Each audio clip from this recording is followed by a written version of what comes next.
One Piece, 10 Best Villains Who Could Become Straw Hats. While it's easy for fans to fantasize about nice people joining the Straw Hats, it's often the bad guys who get overlooked for that banner. It's been a long time since Monkey D., Luffy and Roronoa Zoro first met, officially making the Straw Hats a crew. As the series has gone on, it's been a joy for the fans to see Luffy's grand dream literally grow with every new member that has stepped foot onto his ship. Not only do the Straw Hats get a valuable new hand for their already robust skill sets, but they also get a new family member whose quirks will feed into the series' increasingly chaotic dialogue. And while it's easy for fans to fantasize about nice people joining the Straw Hats, it's often the bad guys who get overlooked for that banner. People seem to forget that Nico, Robin and Franky initially started out as villains. As the story continues, plenty more villainous faces have appeared that have shown the potential to become Straw Hats themselves.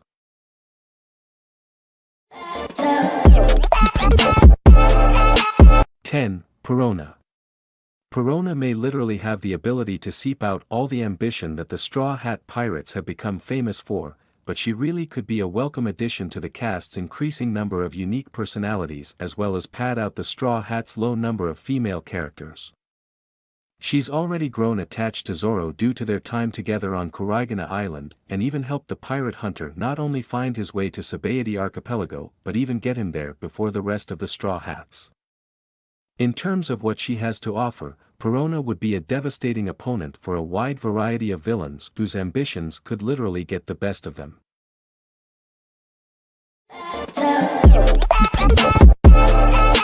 9. Caesar Clown. A lot of people may not like Caesar Clown, which is understandable. The man was a corrupt scientist who invented all manner of dangerous weapons and experimented on children. That's pretty hard to forgive. However, one can't deny that he did build somewhat of a rapport with the Straw Hats during the time he spent as their hostage. Albeit begrudgingly. He was a solid combatant during a fight and had the power and scientific expertise to help the people of Zou. If the Straw Hats truly had diluted his toxic heart, he could be a welcome addition to the Straw Hats as a scientist and weapons maker.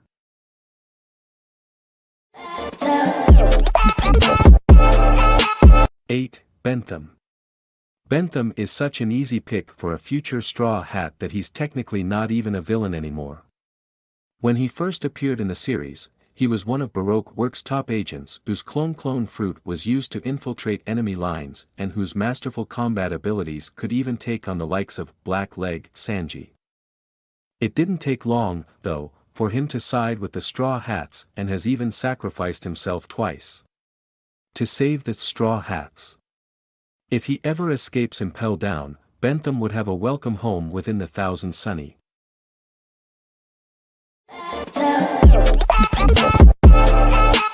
7. Pecoms.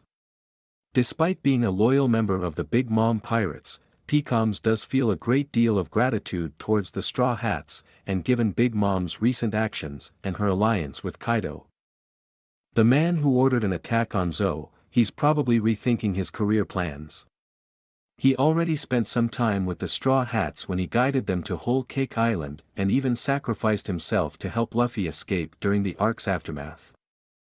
As a fantastical creature and an infamous delinquent from Zou, Pecoms has both the power and personality to fit right in with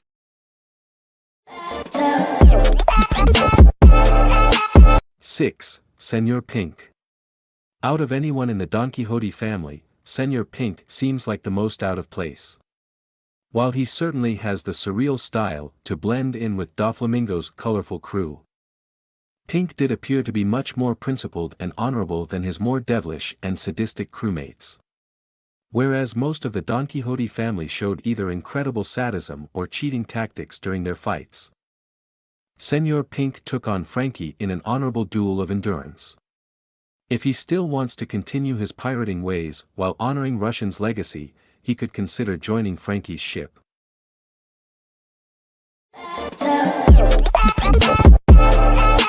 5. Kaku. Kaku looked like anything but a villain or even a cruel government agent during the Enies Lobby arc. When he debuted, he seemed like a friendly face that was willing to be up front to the Straw Hats and showed an awe-inspiring, adventurous side when he glided through water 7 skies. During his fight with Zoro, he seemed to have fought more out of honor and tenacity rather than any actual malice towards the Straw Hats. Better yet, he showed a fusion of strength and hilarity that seems more akin to the colorful Straw Hat brand than the dull Marines. If Frankie ever needs a helping hand with the Thousand Sunny, Kaku could be a solid candidate.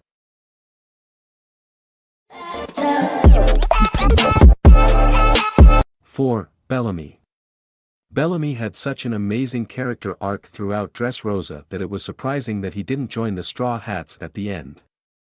When he first appeared, he was just a punk kid that wanted to bully Luffy. After experiencing more of the world and becoming a hero to Dressrosa, Bellamy became much more humble yet ever loyal to Don Quixote Doflamingo.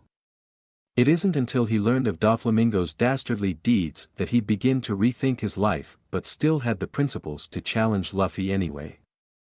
If he ever figures out what he truly wants to do as a pirate or even opens his mind to Luffy's grand ideals, the hyena could be a great addition to the crew.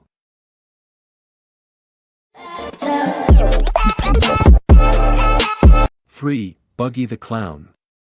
Buggy the Clown may have had a tumultuous history with Straw Hat Luffy, but he did appear to be a welcome yet hesitant contributor to Luffy's escape plans on Impel Down and even Marineford.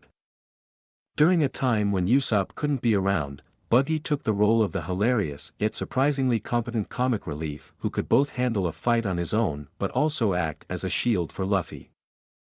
If Buggy can see past his petty rivalry with Luffy, he could find a reliable partnership with the boy that, at best, could lead him to some grand treasures and, at worst, just offer protection within the aftermath of the 7 Warlords' abolishment.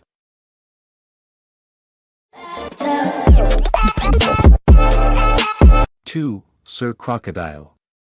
Sir Crocodile may not seem like a likely candidate for Straw Hat given that he tried to kill Luffy on multiple occasions and stage a coup on the homeland of one of the Straw Hat's closest allies.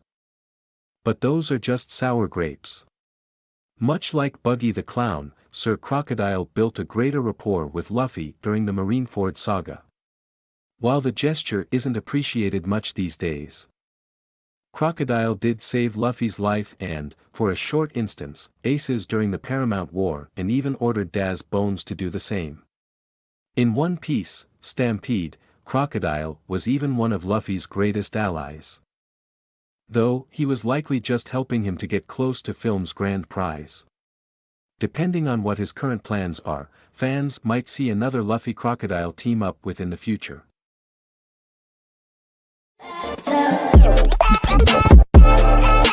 1. Charlotte Katakuri. After the two's bout on Whole Cake Island, fans everywhere were thinking that Charlotte Katakuri was going to betray Big Mom to join Luffy's side. Though he is protective of the family, the Charlottes aren't exactly a welcoming group. Whole Cake Island is filled with people with superficial sensibilities, and Big Mom herself is infamous for killing her own citizens and even members of her own family.